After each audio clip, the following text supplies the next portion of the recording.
After that I have this Philips, another monochrome portable TV, 12-inch. That knob almost looks a bit Samsung-like.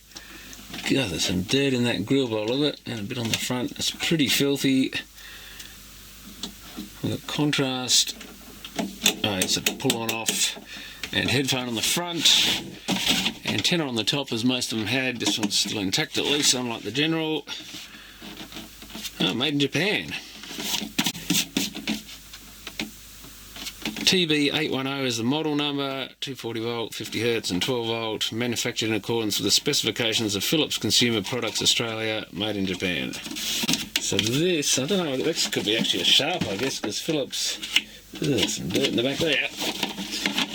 Philips did have a deal with Sharp to make some of their stuff, mainly their VCRs and their smaller colour TVs, or anything smaller than 14 inch normally. I'll plug it in, I guess, and going a bit green on the plug. Sometimes they did that.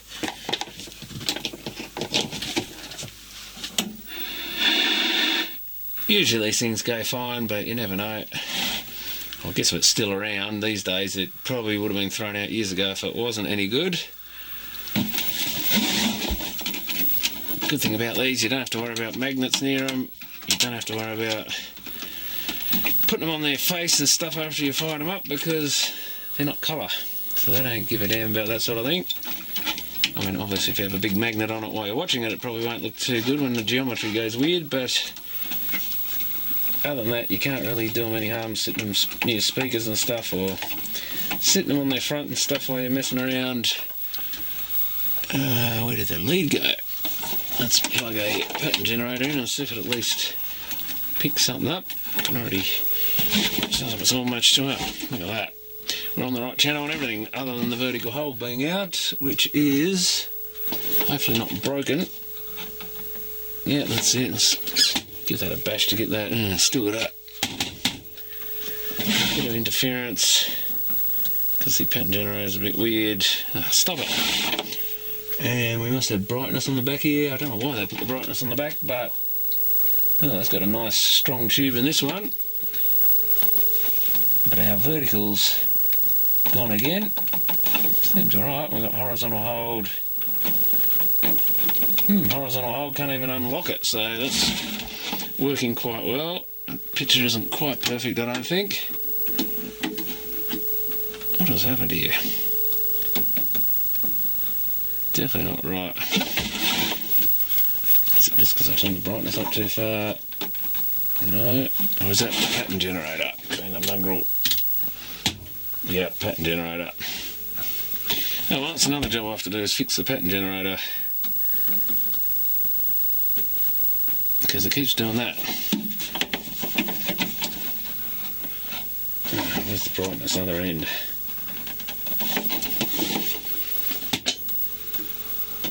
Maybe more, I think. God damn that pattern generator. I'm supposed to try and set the grayscale with that going off. Yeah. A little bit scratchy.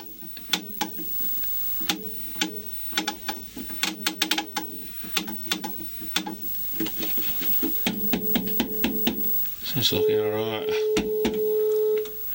Some of the tuners need a good clean. I guess we'll have a quick look inside it and see what it is. Well, hopefully we can see what it is. You can't always tell, but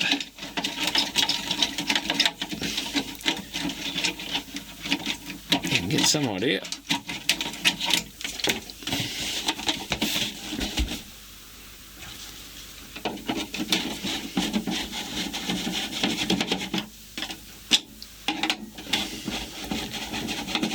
Certainly a distinct looking portable, these ones. They're kind of different. Something about the styling's a bit different to most of the other ones. Probably because it's a Philips, so they wanted some sort of slightly different look. But they kind of stand out for some reason.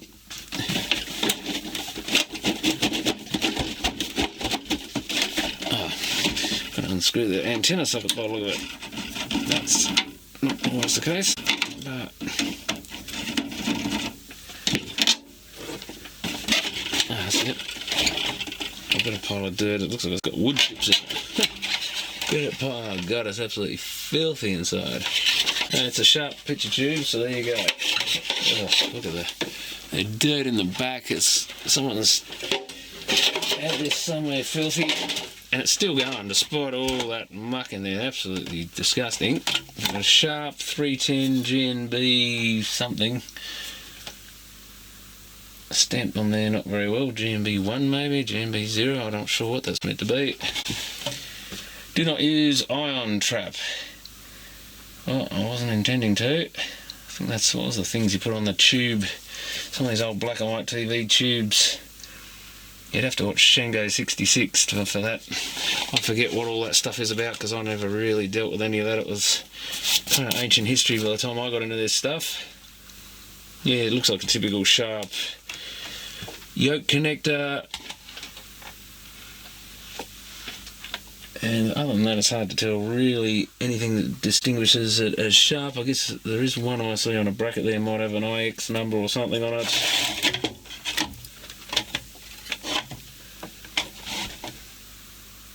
The transformer, it's got either might be a sharp part number, is it? F2061TA, could be. Totoku, I don't know, something like that. Some Japanese brand, so they might have made the line output. I think Sharp used to have like their RTRNF, then 4 digits type part numbers. That's the P0157TA on the other transformer, doesn't mean much to me. I've got some sort of weird S2VB rectifier in there with a heatsink on the top of it. Great big 15 watt 22 ohm resistor. Again, this has got a little regulator transistor on a heatsink. Is there anything else on that heatsink, or is that it? Must run pretty warm. I think that's the vertical chip. That'll be the horizontal out there. Little 2SD724. Another non-polarized cap, which is a yoke couple, I think, for the horizontal. 3 fuses down there. So it's got a fuse on each side of the AC cord. Well, that's what they say anyway. And another one, 2.5 amp, maybe on the DC, so it's primary, secondary. I have the transformer connections. Not sure if this board has any markings on it. Not really. Oh, sharp. Even says sharp in the board there down the front corner. As if we didn't already know, but it's nice to confirm it. Yeah, nothing much else. F0348TA, that's a sharp type. Again, another one of those F numbers. So I better take that and give it a good clean up, I think. Okay, giving this thing a clean up. Looks a lot better. Still a little bit of dirt in there, but nowhere near what there was. I haven't completely, really wants the whole tube and everything taken out and cleaning the case.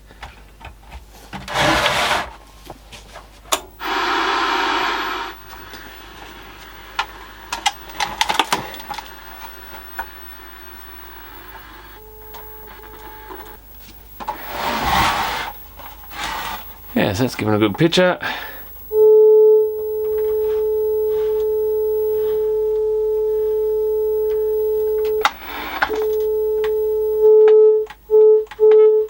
Fairly clean. Oh, I forgot the speaker grill's filthy too. That really wants cleaning out, but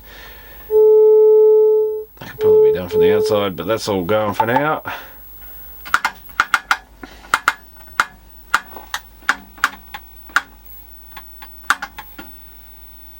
It's mostly picking up interference from the pattern generator.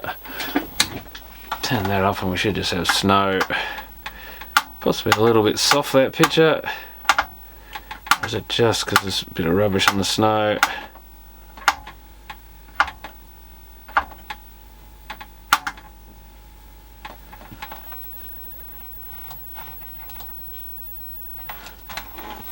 Where's the brightness?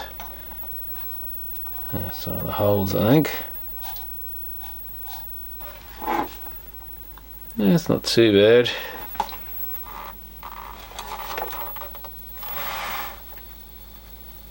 I can hear a little bit of arcing from something. A little bit of crackling going on. It's not really arcing, it's just a little bit of crackling.